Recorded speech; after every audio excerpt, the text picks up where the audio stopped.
नमस्कार, मैं हूँ यतेंद्र तिवारी।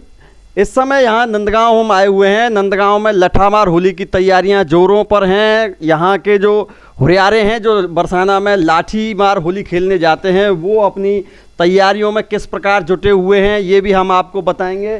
किस तरह से होली वो जहाँ खेलते हैं, क्या क्या होली के लिए तैयारियां करनी होती हैं, इन सब बातों को जानेंगे। तो इन सब बातों को जानने के लिए हमारे साथ राधा रमन गोस्वामी हैं, जो कि नंद बाबा मंदिर के सेवायत हैं और संगीताचार्य हैं।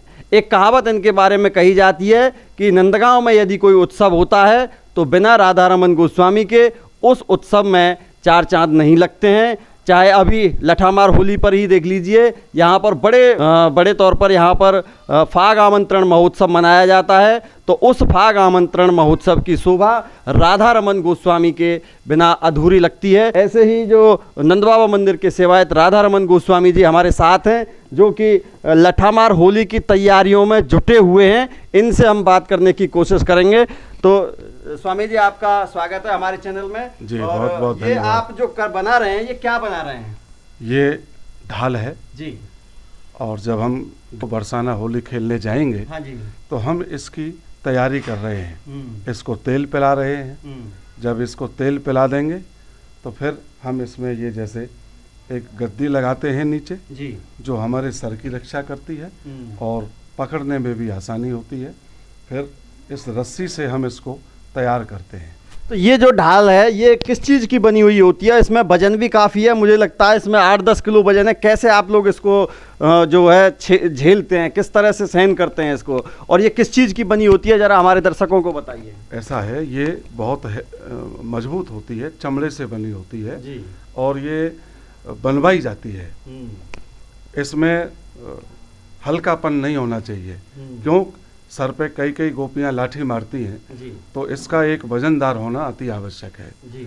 और जब हम इस ढाल को सर पर उठाते हैं, होली खेलते हैं, तो उस समय हमको ना तो ये पता रहता कि इसमें कितना वजन है, ना ये पता रहता कि हम में कितना वजन है। उस समय तो ये होता है कि किशोरी जी की सखियां लाठी मार रही हैं और हम लाला के सखा उनको झेल रहे हैं। तो उस समय जो प्रसन्नता होती है उसकी कोई व्याख्या नहीं की जा सकती। अच्छा, तो इनको तेल क्यों पिलाया जा रहा है इनको? ये तेल चमड़ा है। चमड़े को जब तेल जितना पिलाया जाता है तो इससे इसमें मजबूती आती है और सॉफ्ट लचक आती है। मुलायम।